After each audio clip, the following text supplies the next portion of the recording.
Il était une fois Théo, un jeune garçon qui, tu le sais maintenant, n'a pas pu aller passer Noël chez son grand-père, à la campagne, parce que ce dernier vient d'être opéré du cœur. C'est pourquoi, le 24 décembre 2024, le soir de Noël, il est chez lui, dans l'appartement de ses parents, au 4e étage d'un immeuble situé au fond d'une cour, comme il en existe des milliers dans la grande ville de Paris. Le petit sapin de Noël, acheté au marché aux fleurs, est toujours là, ses jolies branches couvertes de guirlandes dorées et de décorations multicolores. Devant lui, Théo, aidé de ses parents, a ajouté une petite crèche. On y voit Marie, vêtue d'une longue robe bleue, elle est à genoux, à côté de Saint Joseph, reconnaissable à sa longue barbe, bien plus épaisse que celle du papa de Théo, Saint Joseph qui s'appuie sur son bâton. Derrière eux, un petit âne gris baisse la tête, peut-être impressionné par un ange blond. On dirait qu'il vient juste d'atterrir grâce à ses longues ailes déployées derrière lui. Dans un coin, derrière 3 moutons frisés, un berger tient dans ses mains son chapeau à large bord. Théo regarde la toute petite crèche.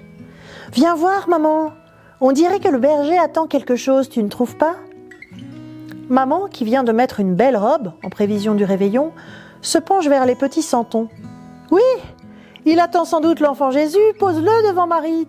Tu verras, la crèche sera complète. »« Oh non, maman !» s'écrie Théo. « Il faut attendre minuit. » Maman se pince les lèvres comme lorsqu'elle n'est pas d'accord. Alors Théo continue. « Mais si, maman, tu te rappelles le chant que l'on écoute toujours chez grand-père ?» Et prenant une voix grave, il entonne. « Minuit chrétien, c'est l'heure solennelle. » Caroline se met à sourire devant l'interprétation très personnelle de ce célèbre cantique que Théo est en train de chanter. « Oui, c'est vrai, tu as raison. Attendons minuit, on mettra le petit Jésus en même temps que papa débouchera le champagne. » Puis tout en regardant sa montre, elle change de sujet. « Tu n'as pas oublié qu'Olivia et sa maman viennent passer le réveillon avec nous ?»« Oui, car le papa d'Olivia est de garde cette nuit. Il doit rester à la caserne des pompiers si jamais il y avait un incendie. » Sur ces paroles, Caroline part rapidement à la cuisine pour terminer les préparatifs du dîner de réveillon. Théo, quant à lui, continue à regarder la petite crèche. Décidément, il manque quelque chose, mais ce n'est pas l'enfant Jésus. « Je sais !» s'écrie le jeune garçon. « C'est l'étoile du berger. L'étoile éclaire la crèche, et ensuite c'est grâce à elle que les mages arriveront enfin le 6 janvier. » Pour l'instant, Théo a laissé les 3 rois mages et leurs dromadaires dans le tiroir de la commode. Mais il s'en souvient bien, il n'y a pas d'étoile en réserve. « Il me faut une étoile !» se dit Théo. Aussitôt dit, il part comme une flèche dans sa chambre et il en revient avec des feuilles, des feutres, de la colle et des ciseaux. Il dépose sur la table de la salle à manger, sur la belle nappe rouge, tout son matériel. Et il se met au travail. « As-tu déjà essayé de dessiner une étoile, une belle étoile ?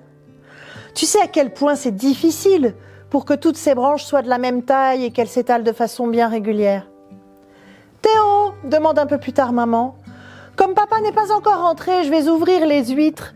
Peux-tu mettre le couvert en attendant ?» Concentré sur la fabrication de son étoile, le jeune garçon répond machinalement « Oui, maman !» 5 minutes après, alors que Théo était en plein coloriage, sa maman l'interpelle de nouveau. « Pour les verres, prends les grands qui sont dans le buffet.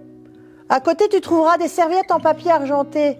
Place-en une par assiette, s'il te plaît. »« D'accord, » répond Théo, tout en se demandant s'il ne devrait pas coller une petite étoile sur la grande, pour faire du volume et que cela soit plus joli dans la crèche.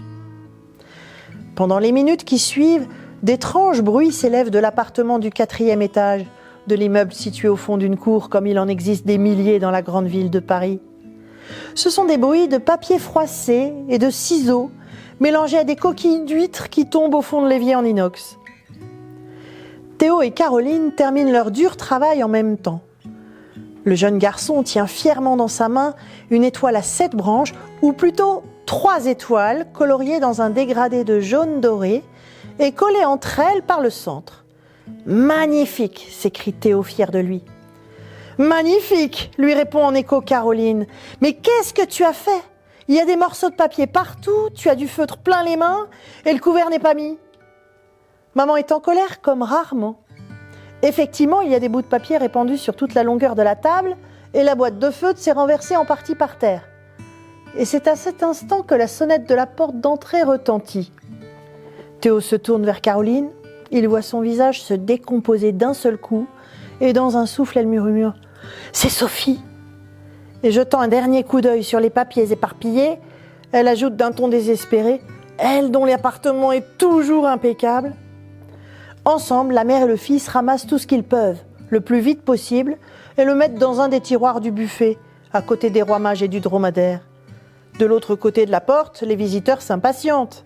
Ils frappent et sonnent de nouveau. Enfin, il ne reste plus sur la table de la salle à manger que la belle étoile en papier. Alors Caroline enlève son tablier qu'elle lance d'un coup dans la cuisine et elle se précipite pour ouvrir la porte. « Joyeux Noël !» Olivia et sa maman, Sophie, toutes les deux vêtues de gros manteaux et coiffées d'un bonnet de laine, les attendent derrière la porte. « Ouf !» s'écrie Olivia en prenant la main de Théo. « J'ai cru que vous étiez déjà partis. »« Partis où ?» demande Théo. « Allez, vite !» enchaîne Sophie. « Votre cadeau de Noël vous attend. Mettez votre manteau tous les deux. »« Mais papa n'est pas rentré. »« Il nous rejoindra là-bas, répond Sophie en décrochant le manteau de Caroline. « Mais où ?»« Ne t'inquiète pas, Caroline, il est sûrement déjà arrivé. »« Et mes huîtres ?» insiste Caroline, toujours soucieuse. « Elles attendront notre retour. Vite, vite, vite !»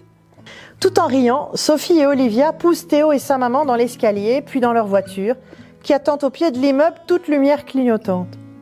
Le trajet est plutôt rapide le soir de Noël. Depuis l'arrière de la voiture, occupé à nouer ses lacets et à remettre son manteau correctement, Théo n'a pas bien pu suivre le trajet accompli. À peine garés, ils sont poussés hors du véhicule par Sophie et Olivia, qui, en riant, les entraînent à toutes jambes vers la mystérieuse destination. Et tout à coup, là, elle apparaît devant eux. Oui, vraiment. « Notre-Dame !» s'exclama Théo.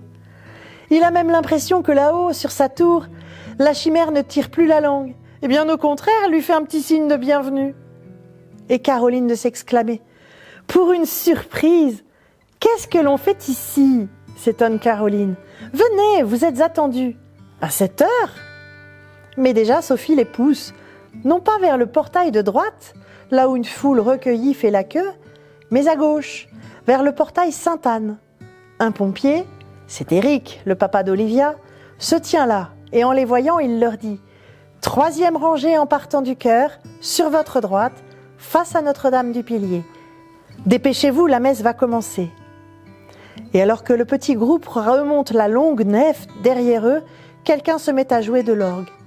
C'est comme si Caroline et Théo avaient été attendus ici en ce soir de Noël. Pourtant, ils ne sont pas seuls.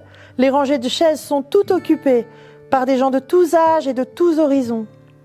Autour, les flammes de centaines de bougies déposées au-dessus des chapiteaux tremblent comme agitées par le souffle de l'orgue. Ils sont arrivés au milieu de la nef quand dans le chœur, la maîtrise chante. Le mélange des voix enfantines et des voix adultes donne vraiment l'impression que ce soir, le ciel descend sur terre. Dans Notre-Dame, contre les voûtes, l'écho retentit. Théo croit voir les anges blonds des vitraux volter au-dessus du chœur.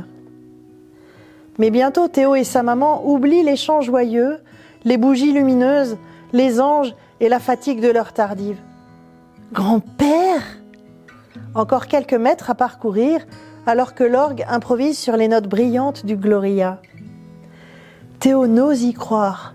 Là, au 3e rang, sur sa droite, face à la statue de Notre-Dame du Pilier, à côté de son papa, c'est son grand-père. Sans savoir comment, Théo se retrouve assis à côté de lui. Dans le chœur, un prêtre, vêtu d'une aube brodée de fils d'or, prend la parole. « Mes amis, quelle joie de célébrer dans Notre-Dame restaurée la naissance de Jésus. Il est né, le divin enfant. Gloria in excelsis Deo. Que la paix et la joie descendent sur le monde. Jésus enfant vient pour nous consoler et nous sauver. Théo est ému et heureux comme il ne l'a jamais été. Parce qu'il a retrouvé son grand-père, parce que c'est Noël, parce que les chrétiens du monde entier fêtent aujourd'hui la naissance de Jésus. Pour mieux partager cette joie, Théo veut passer sa petite main dans celle de son grand-père quand il s'aperçoit, c'est incroyable, qu'il tient toujours son étoile de papier. « Grand-père, joyeux Noël, tiens, c'est pour toi !»